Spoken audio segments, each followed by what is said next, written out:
Hello everybody, welcome to the latest in our line of buy-to-let mortgage updates from Property Master. As ever, I'm joined by our Chief Executive, Angus Stewart. Good morning, Angus.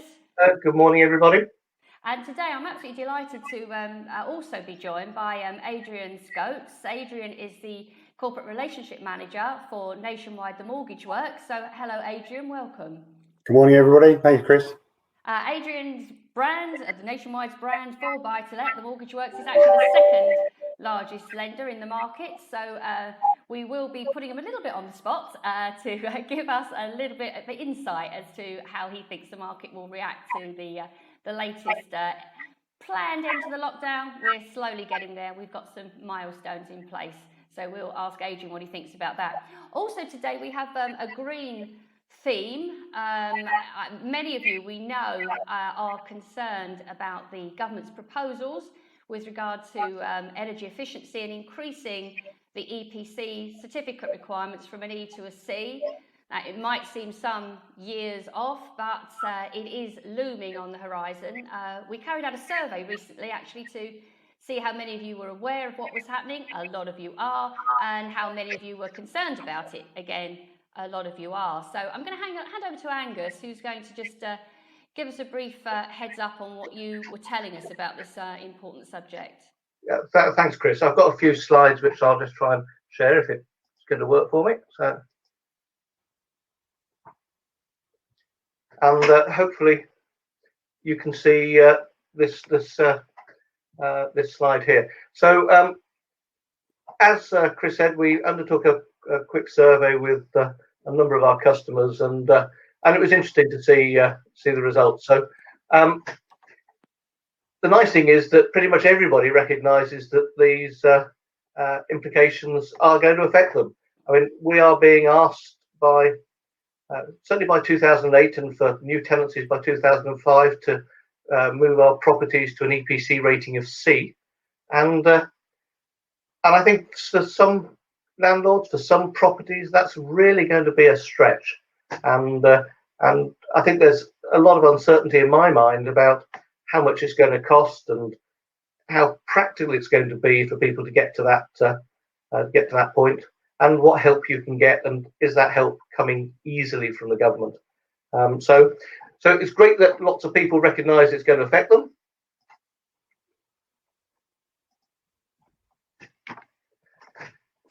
Is it doable? Well, yeah.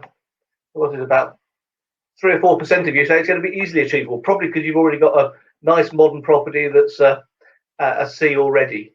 But the vast majority, 55%, saying it's very difficult to achieve. Another 35% saying it's going to be difficult to achieve. Well, I think that just shows the nature of what we've got in this country, the nature of the properties that landlords rent out. And it's not a 5-minute job to us to enable people to get to that level C, and the implications are quite significant in terms of not being able to rent that property and potentially not being able to get finance on it, and so we do need to think and start thinking reasonably soon about how we're going to get there. How much do you think it's going to cost to meet your requirements? Well, quite a lot of people think they can do it within the 5,000, and that might again reflect the size of the properties, that they may not be that large and that some of the activities need, but again, good chunk between 5 and 10, and that's going to mean that you're going to have to invest a fair amount in here to actually get this return.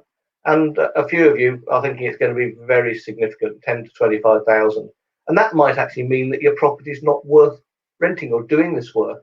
And so maybe people are starting to think about, what's the future of me in buy-to-let? What can I do with this portfolio? So food for thought, absolutely food for thought. Many of you have heard of the government's Green Homes Grant Scheme, so again, that's good news. But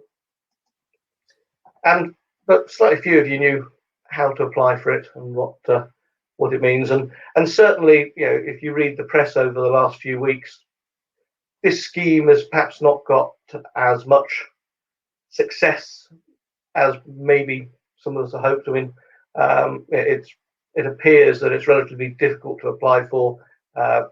a lot less people have applied for it than could have done. Trying to find tradespeople who can actually come and do the work, because there are some constraints there on who you can use.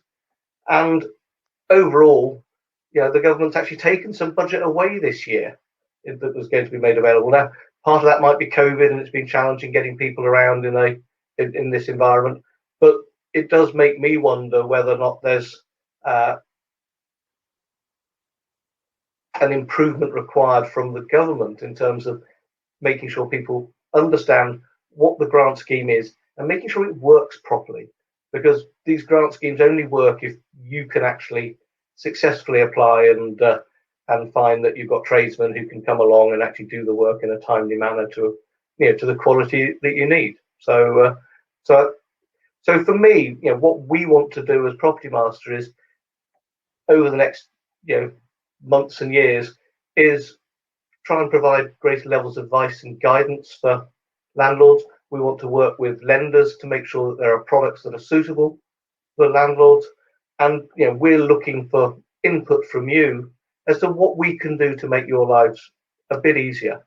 And we're keen to help you guys.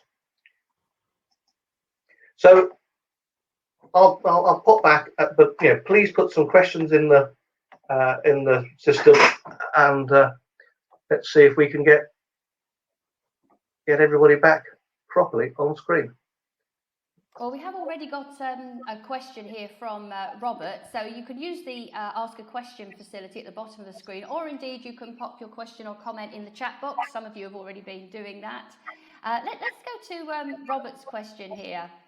Robert is a landlord and an energy assessor. He's obviously been following this very keenly. He's seen the discussion documents regarding the proposals. He's saying it's going to be difficult to do this, particularly for older properties. Really, this is what you're saying there, I think, Angus. There is talk of government grants, but there's little detail. Has anyone got the specifics? Well, Angus, can you perhaps talk a little bit about what we know about what the government has been offering? Yeah, absolutely. Well, the government's been offering up to £5,000 to anybody to improve their properties up to Level C. For those residential people on lower incomes, it's been potentially up to £10,000, but I don't think that will class for a landlord, because you're not resident in that property. And that scheme has required you to use a particular tradesman to actually get quotes and go through a process. But certainly the feedback I've had is that it's difficult to get the tradesmen. The tradesmen don't necessarily want to engage. They're worried about how they're going to get paid out because the system's a little unclear. And there has been a lack of use of the grant system, certainly over the last 12 months. Adrian, have you got any other comments that you'd like to make on that? On the government scheme, we're very keen that that landlords get a cut of the pie as well, if you like, to make sure it's not just aimed at residential customers. Nationwide obviously is a major residential lender, but we have a huge buy-to-let portfolio as well. What we also recognise is a lot of our customers on the savings and current account side also live in rented properties. So when we've been giving in any consultations with the government, we've tried to make sure that we cover both parts of the business in doing that. Do you want me to talk a bit about what Nationwide are doing themselves at the moment? Because it's lovely to have you, Adrian, because you've been kind of leading the way, haven't you? And you've made a very, very big commitment, in actual fact, to support the green agenda. So tell us a little bit about that. So there's two or three things here, and I guess I should try and make the sort of advert for the building society. We want to be seen as a building society, which means we do things differently. We're here to support our core customers, which are in housing. That's our primary purpose. That's what how we came about. So that's sort of our starting point, if you like. And that's and the good news is that we now think about that in terms of buy-to-let and letting, as well as in the residential. But we started off with residential space. So we've made a commitment with £1 billion worth of funding, which is available to help both with buying new homes. Now they have to be an EPC level of a level A.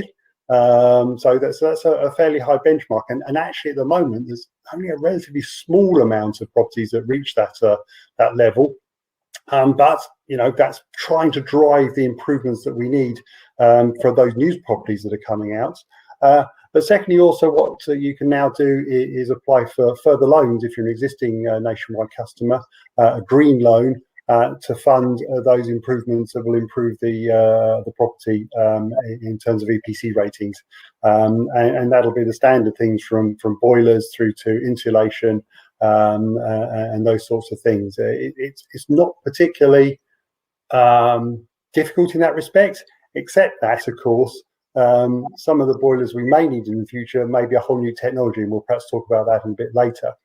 And what we're also doing now on the buy-to-let side is we're very much focused on what we can do to help our landlords as well. And I'm hoping, be careful how I word this, that we'll have some news relatively soon to help support and our buy-to-let customers as well. But I probably can't say much more than that right this minute. Oh, that's a nice heads up there from you, Adrian. Because I think the government does want to encourage lenders as well to step into this green finance gap. So it's good that you're looking at doing so. Obviously, lenders will react. Do you think they did last time when the MEES certification came in? Lenders were concerned about lending to properties that didn't meet the requirements. Is that going to be something that landlords need to worry about, do you think, for the future? I don't particularly like the word worry. I think it should be part of your business plan when you're looking at a property. I'll give you a more mundane example of how things work at the moment, which is right at the base level, which is we have around, across the business, 900 cases a month which have no EPC certificate when they come to us for a mortgage. So that's both buy-to-let and residential. So people haven't even got, so even though you're not supposed to market a property without an EPC, all that sort of stuff, we still see 900. So we've actually just tightened up our application process on TMW. We ask you the question, and if you say no, then we won't allow you to proceed.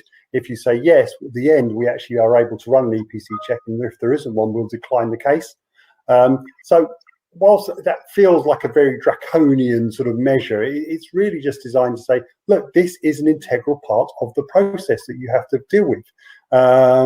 It's not just a nice to have, It's, so that's really important. And so coming back to your sort of initial question, I would say yes, very much so.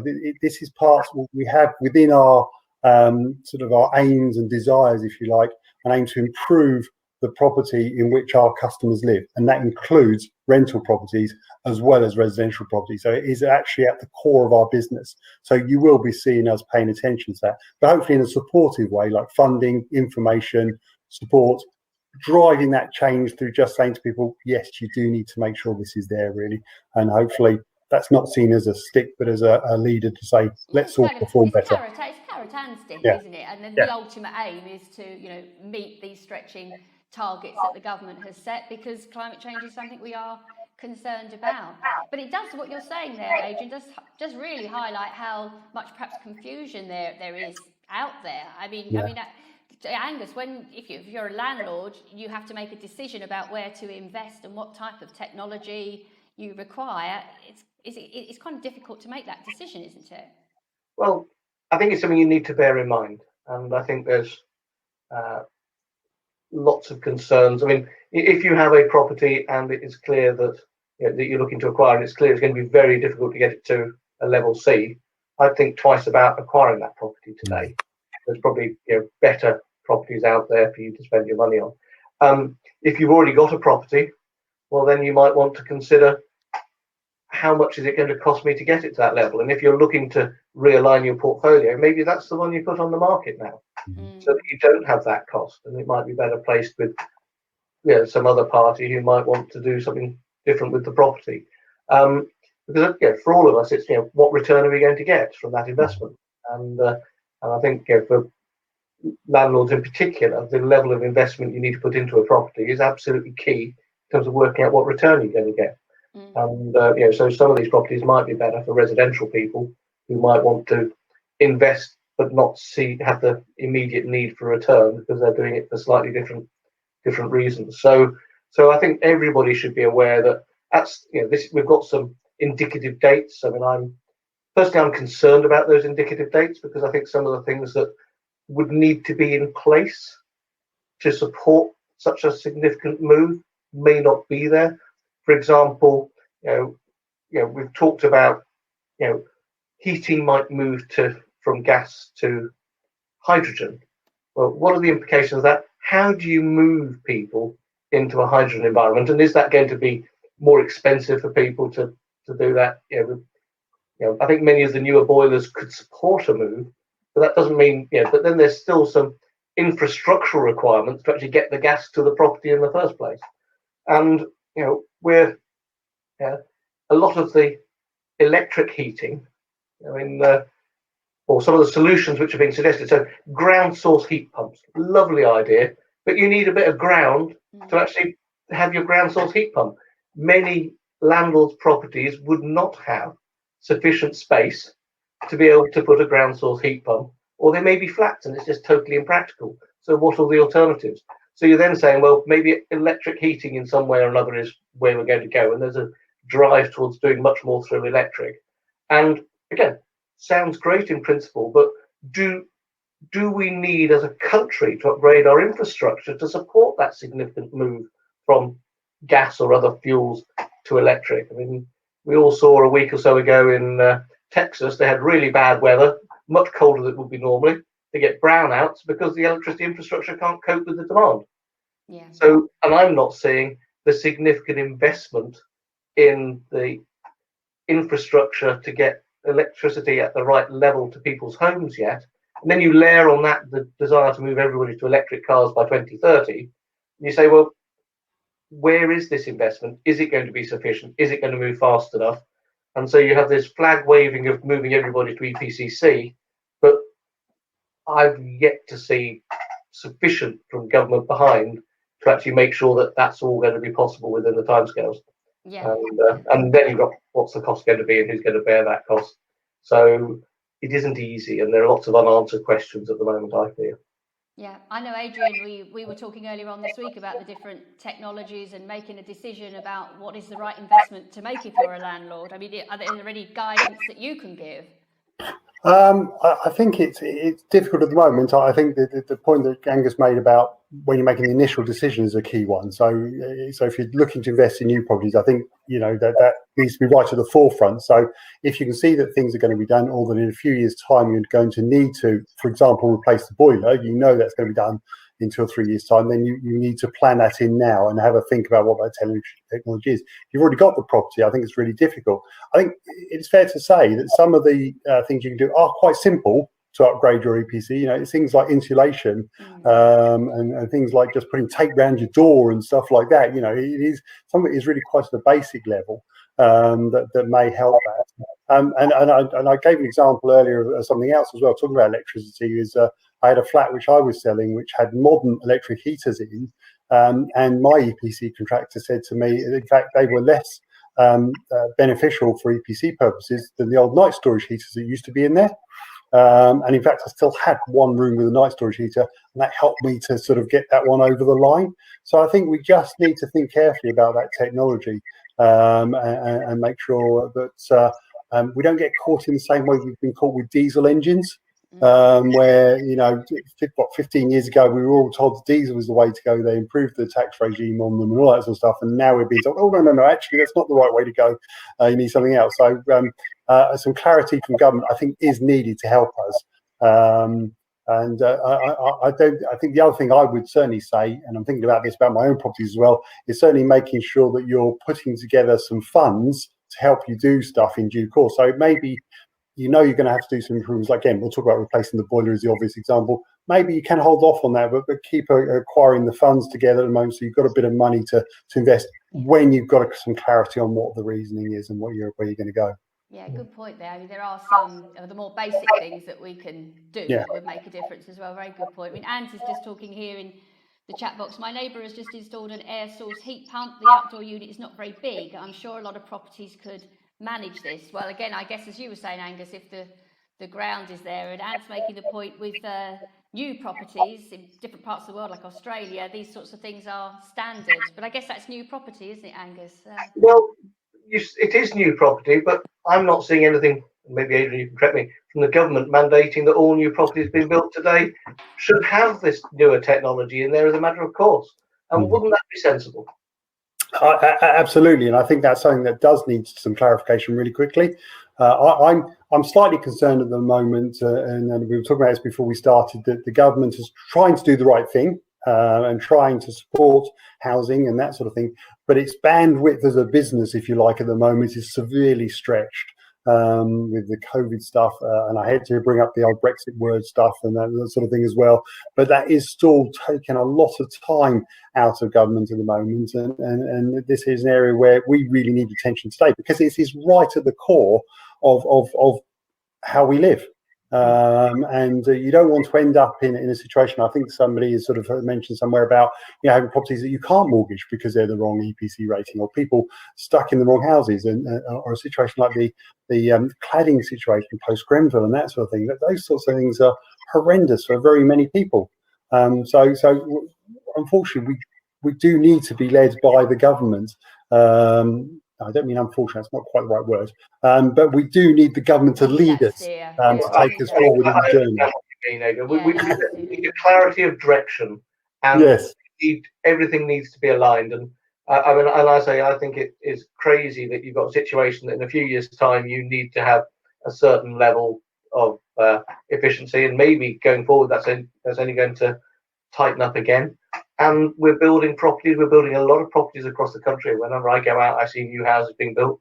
And I would have thought it would be much cheaper to use the latest technologies now to make them as efficient as possible, and to a degree mandate that, than find you're building properties which are done for using, shall we say, slightly cheaper technologies to deploy today, but leaving a problem for tomorrow. Yeah, I would add at this point, sort of nationwide, is sort of putting its money where its mouth is to a certain extent. We have a project called the Oakfield site in just outside Swindon, and we're building some houses. We're not turning into a property developer. There's about 200, I think something like 256 properties, all EPC rated. So perhaps if you live around that neck of the woods, you might want to pop along, or maybe just look up at the internet. It has got some socio-economic stuff going on there as well, about shared housing and what we need from housing, but one of the primary drivers is EPC ratings and the climate challenge as well. So we're trying to show that it is possible. I'm assuming we're trying to show it's possible in a profitable way as well. Because whilst we do have a building society ethos, there still has to be some money made to keep us as a functioning business. So just as a thought there for people, we are trying to show that it can be done. But again, I don't think in reality most most builders have shown that sort of level of and I'm guessing that's sort of because people aren't demanding it. I'm assuming at the moment, and maybe if the customers walk in there and say, no, you haven't got an air source heat pump, or you haven't got solar panels on the roof, or you haven't got triple glazing in it, I'm walking out, then maybe they'll pay attention. So I guess it's up to us as well to start demanding those things when we're looking for our property. Yeah, I think that will come. We've got a comment here actually from Paul Dorney wanting a link to the project. I think we might have somebody in the green room maybe who could Google that and put that up. What was the name again of that? Oakfield, it's called. Oakfield. Spelt as it sounds. Okay. Well, we'll try and get that. Yeah, we can try that. But or you can provide it to us, Adrian, if you've got the link afterwards, and we'll send it out to everybody who's on the call, so that they can find out more about what the Nationwide are doing. I think it'd be sounds really very interesting. Very interesting. Just coming on to this point of the government giving us a steer if we move on. I mean, we have actually at Property Master called for the Chancellor next week in his budget to say more about the Green Homes grants and to make life easier for landlords applying for that grant and increase it if we can. There's a lot of speculation at the moment about what Rishi Sunak is going to do next week. The Telegraph today are suggesting bringing capital gains tax in line with income tax and rising corporation tax, which would have an impact on landlords. I don't know, Adrian, if I could put you on the spot, do you think he's likely to do anything like that? I think there's a lot of kite flying going on, to be fair. It's very peculiar, isn't it? Because I read the Times as a newspaper, and the way it's wording his articles is really actually quite assertive. This is going to be announced next week, which is remarkable. It's not that the government's thinking of this, or Rishi's in a meeting with us, or goodness me, they're having a big meeting in number 10 on number 11 Downing Street on Sunday to sort of thrash out the final details. This is going to happen. So stamp duty is the other one that we've sort of all got an eye on at the moment. So it is rather peculiar. And I think pensions were mentioned today in the Times as well. There's absolute changes on that as well. Again, couched in those words, this is going to be announced next week. And I find that quite remarkable. So it sounds like somebody's got an absolutely massive leak into the Times, or it is complete kite flying. I'm not sure what's, again, trying to think how the government's trying to think of things at the moment. It does feel like it really needs to concentrate on supporting the COVID situation, or finally, hopefully, moving us in out of this sort of ongoing terrible situation we find ourselves in. So, so the piece is about extending furlough and those sorts of things, and we'll perhaps touch on stamp duty separately. Feels perhaps that might be the way they would be thinking at the moment. It sort of sounds like a nice symmetry, doesn't it? We'll carry on the support as the vaccination goes through. And again, I feel like the green agenda could be just kicked down the road for a little bit longer. But maybe this year we'll get an autumn statement, because we didn't have one last year. And maybe at that point he'll be able to sort of like clear the decks a little bit and go, do you know what? We've really got to try driving our agenda now. Bearing in mind the one thing politicians do like to think about is their next election. And who doesn't like to keep their job? So it feels to me that by that time they really need to start to think what they're going to try to improve things and get people thinking, yes, this is a better place under this government. It's not just a wartime government that has sort of got us over COVID and through Brexit, which was great or whatever. We need to really try and the levelling up agenda, those sorts of things as well. So I'm slightly sceptical of stuff being announced this next week, and perhaps a little more optimistic for something more positive in the autumn. But I'd love to be surprised.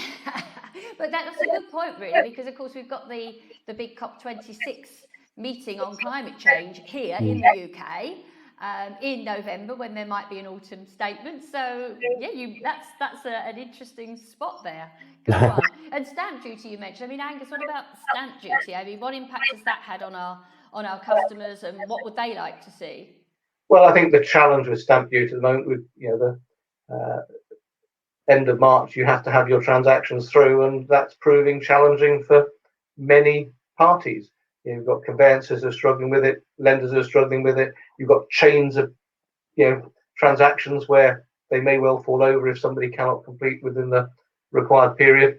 And it is being suggested that the stamp duty holiday will be delayed until end of June, and I'm assuming that's going to come out as one of the elements of the budget. I mean, Adrian, I mean, how's it impacted the nationwide? I mean, and have you been lobbying for an extension to this?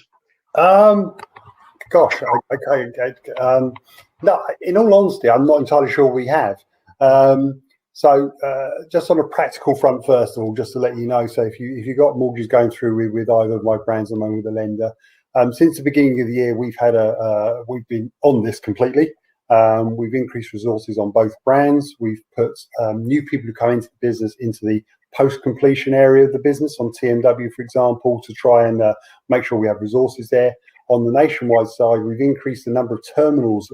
They use the word terminals. It's not my old language, so that we can actually send monies to solicitors. And we've increased our capacity, so it's sort of 50% higher than our normal peak levels during March. Having said that, we do have huge pipelines on both brands. And so what we've also been doing is trying to chase pipelines, which we've never done. It's not part of our function. We do the offer and we wait for the solicitors to do their bit, but we've been trying to ring up to check if cases are going through and proceeding, so that we can remove cases that aren't proceeding, which is important to us because they take up time and effort, but also give us a true reflection of what might still be trying to get through. That still left a lot of business in the pipeline. But curiously, the last, what were we on, 7 weeks into the year now, have been normal. I apologise. I've been just sneaking a look at my iPad while I've been talking to you, just seeing the latest data that's coming through off of our meeting this week, and all my measures on post-completion are green. We're answering the phone, we're dealing with queries, we're getting the completions through, and the numbers are solid, but they're not spectacular. But I don't know if many of you have seen the graph that shows completions in 2016, when the big change came for us in this forum on buy-to-lets and TMW, and the spike is phenomenal. I think we completed twice as much in that month than we did in any previous month than our previous record, and it was a huge spike. And at that time, Easter fell into March, and we worked right through Easter, getting cases through and done on time. And we think at the time we lost maybe 1-2 out of the thousands that we completed. So we're sort of nervously confident, if you like, that we can make this happen, and we can. The real issue we got is that the solicitors at the conveyancers, because what we are seeing is a lot of cases where we're getting certificate on title in with title queries. Now that shouldn't happen. We should get the queries, then the certificate on title comes. So that's causing us some stress then, because we have to quite often go to valuers or to underwriters or to somebody to check out what's going on, and that inevitably in an organisation our size takes some time.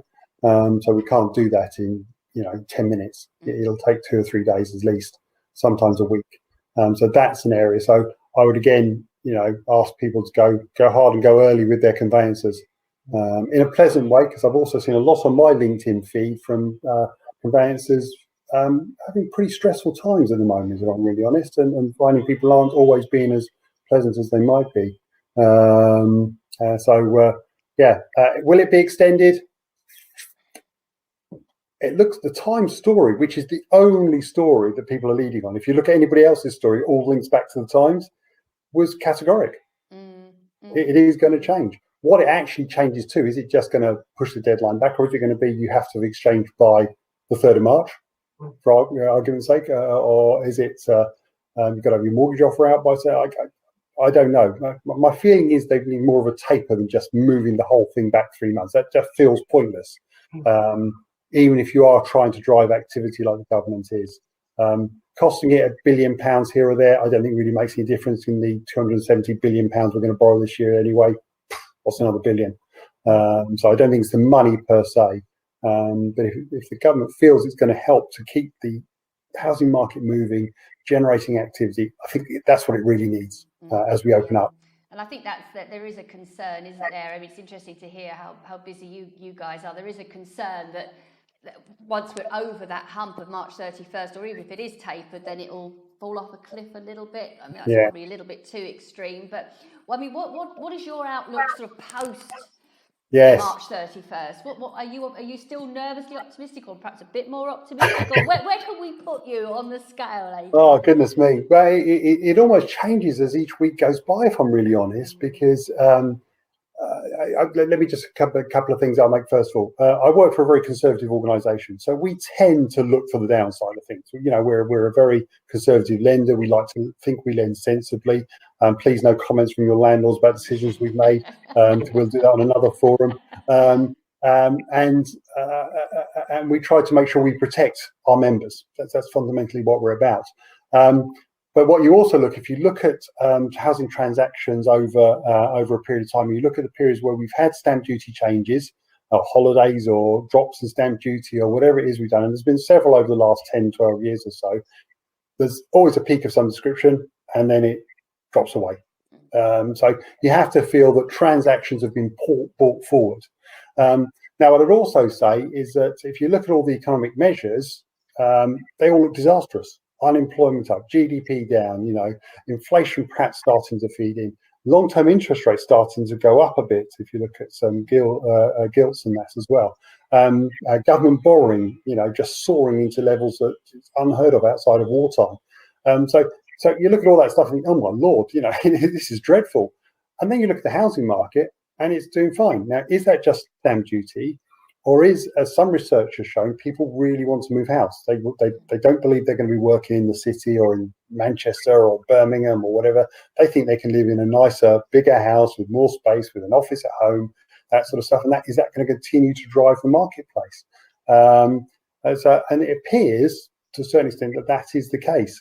Now, my reading of the situation at the moment is that properties aren't particularly coming onto the market. And I think that's because people are in that lockdown mode with their children at home. They just can't have people traipsing around their house at the moment. But I do know people buying houses who are out house hunting at the moment. They are doing it. So it can be done as well. So I was very much at the cliff edge, I have to say, at the beginning of the year. I couldn't see any other way out of it.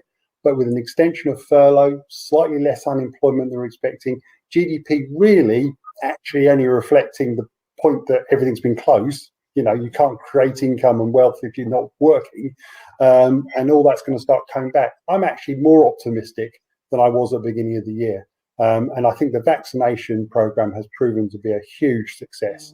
Again, you can be critical of the government about all sorts of things if you want to be, but you've got to be honest. Unless you're an absolute skeptic about vaccinations, which is a whole different story, it's been a major success. What are we up to? 17, 18 million people now have had their first vaccine. I don't think I'm that far off myself now, given the age. And that's remarkable. And everybody you talk to is fed up with sitting at home. Except for certain people on this screen who won't be mentioned. We all want to get out. We all want to do things, even if it's going and then sitting outside a bar and having a coffee or whatever. So my feeling is that will take part. And the one good economic factor, sorry, I'm rambling on a little bit, that I've seen over the last sort of year or so is the accumulation of savings that's taken place. There's been an absolutely massive, again, unrecognisable peak. So there's around about across small businesses and across individuals of over 200 billion pounds, nearly 250 billion pounds of savings accumulated during 2020. So people do say, which is what people tend to do when they're nervous about the future, if they start to see the future isn't quite as bad as they thought, that money could be released into the economy quite fast. Yeah, I think there's always that gives me a boost as well. There's always a psychological angle here to the housing market, isn't there? If people feel optimistic about the future, they're much more likely to get involved in the market, buy and sell, move and so on in the way you're describing. And of course, but as the Nationwide, you can see the savings building up as well. And yes, absolutely. People will decide how they want to spend question for you, Adrian. When you talk about doom and gloom in all the economic data and furlough extending and government debt and so on, and we know we've got to repay that debt at some point. And you've got the housing market that's done very well over the last few months. Do you think that the house prices are going to maintain at the current levels, or do you see a drop? Because we see a degree of down valuation on some of the surveys that have been done over the last few months. I guess that's the second part of the question always, isn't it, really? I'm probably slightly more optimistic than some other people might be. So looking at things like Rightmove data, for example, there is demand for property at the moment. There's still demand for property. People want to go, but there's actually not a lot coming on. And the basic laws of supply and demand mean that house prices will hold up. I think you also have to remember over the last 5 years, I think house prices peaked in December. I think, off the top of my head, I think it was something like 7.8% on our index over the previous year. Now that's a huge peak over 5 years, but over 30, 40 years, it's just a normal sort of increase. We just got so used to really low price increases. So I think I think there'll be enough demand with this change in circumstances. Unfortunately, I think we might end up with a two-part economy. So I haven't said I'm reasonably positive, because I think there's a lot of people still have their jobs, they'll have work, they can work from home, they can crack on and do stuff. Unfortunately, I think there will be an element of people who are losing their jobs and their jobs are changing. But even the other day, Asda announced 5,000 job losses a couple of days ago, but they also announced, I think, another 4,500 in a different part of the business. So it feels like there's opportunity there as well. it's just going to be different to what we had before. So that might take some adjustments. But yeah, for a lot of people, they're still earning. They've saved money. They're going to crack on. So I think house prices will be okay. I'd say officially the society's view is there will be a drop over. So after this Q1, we will see prices. So that may well happen, but I don't think it's not going to be a crash. I really don't foresee a sort of 10-20% drop or anything like that. And I think if they can taper the stamp duty, I think that'll help us get through that, and that's why I feel tapering would be a better solution than just moving the deadline. Maybe smooth it out some way, and that so as taper expires, so we get other people come in saying, right, I've been jabbed now. My business has confirmed that I now no longer have to commute into London sort of 5 days a week or whatever it is, or into Birmingham 4 days a week. I can work from home. They will start to make those decisions. Like, you know what, I can get out and find that space I really want in those green, beautiful skies and grass and that. So that's interesting for landlords to bear in mind when they're looking to where to invest or expand their portfolio, that changing customer requirements. I think that's the one area of doubt at the moment, as far as I can make out. Central London, flats in London, and I guess there might be guys in here who know a bit more about this practically. It does appear that there's some pressure there, downward pressure on certain property types in particular there. But again, I've got 2 young people in my household in their 20s. One looking to live long term in London at the moment, the other one at least going to be there for the next 6 months. So, even within my own household, I've got 2 people, youngsters who want to get on in their jobs and careers, need to be in London. Yeah. London still feels like it'll be a driver eventually, albeit. It's interesting. We've heard of various banks and make announcements recently that they're not going to encourage significant working from home, unlike some of the tech companies which say everybody can work from home. And I think we're going to see this mix with different organisations having different views on what their requirements are at a business level. And this one size fits all probably isn't going to be there. We will see a bit of it. And that might help the people in London, or the flat owners in London, or landlords in London, who I think have had a pretty torrid year in terms of lack of demand. Because if you're all working from home, why on earth would you want to live in lockdown in a small flat in the centre of London with no garden? It wouldn't be much fun.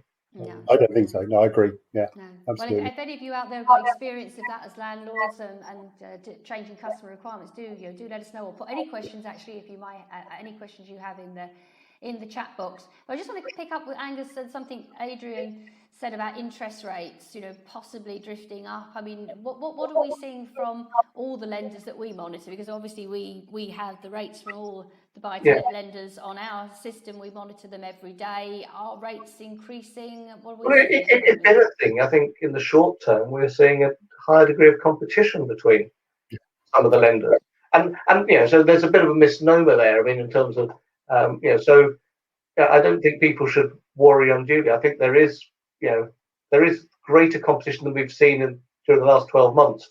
And and to some extent, I think during the COVID period, lenders were deliberately keeping their prices a little higher. They wanted to manage volume going through because they knew they had challenges with processing. And as we come out of this, I'm seeing some higher degrees of competition between lenders. Adrian, you're in there in the hot seat. What's your view? I agree more. And coming back to sort of supporting the market and creating demand and prices, I think this will be a plus for the market, if you like. I think last year we sort of, as lenders, I've got to be careful how I phrase this. We pulled our necks in because that's what we tend to do when we see trouble. We go, oh my lordy, let's just back off a little bit, and then we start to chill a little bit and have a look and do that. Because at the end of the day, we're all there to lend money. Even as a social entity, as a building society, our job is to lend money and help people buy their houses. So we want to do that. And yes, there's no doubt that criteria has just crept back a little bit. 90% on the residential is a good example. But also things like the green agenda with new loans coming in there. Other lenders have also already done that for buy-to-let, and pricing has come down as well. So I think we have funds to lend. There's plenty of money around the banks and the building societies that the government supports us with. And as I said, there's a lot of deposits been made over the last year, so that's come in as well. Capital markets are relaxed as well. There's money to raise there. So plenty of opportunity to raise money and to lend. So yes, you're right. In the short term, rates have come down, and I don't think I'd hesitate too long if I was looking at a remortgage at the moment, or looking at. I think the opportunities are there now. But it was just interesting. I had 2 bits of information came through my this morning. One was an update on stamp duty. The other was a little weekly update on the economy that I get. And just over the last week, long-term interest rate gilts and US government bonds have gone up quite a lot. In the States, it was about inflation. They've got a little more inflation concerns. For us, it was actually the feeling that we're a bit more optimistic than we normally are as the markets were moving forward. So, but I mean, let's not get carried away here. I'm talking about going from something like 0.1, 0.2 to 0.7, 0.8 in 10 years' time. For those that have been around a year or two, like those with some grey hair here, those rates are still phenomenally low. So I don't want to get any hairs running on that front, but it was just interesting that there's that first movement upwards, that we just haven't seen anything like that for 10 years now. Very interesting, very interesting. But it sounds from what you're saying, Angus, there might be some deals to be done. Perhaps it's a nice note to end on for our landlords on the line today. Absolutely. Come on to Property Master, look and see what rates you could get. I mean, it may well be worth remortgaging now whilst you've got the great deals that Adrian's talking about and available. Because if there is a slight upward move, then you may lose out on the opportunity. But thank you, Adrian, for coming today. It's been absolutely enlightening hearing about the Nationwide and your views on what's happening with the Green Agenda. Thank you, everybody who's come today, and we'll see you in a month's time with our next webinar. Thank you all. Thank you very much. Thank you all for joining us. Bye-bye. Thank you. Bye-bye.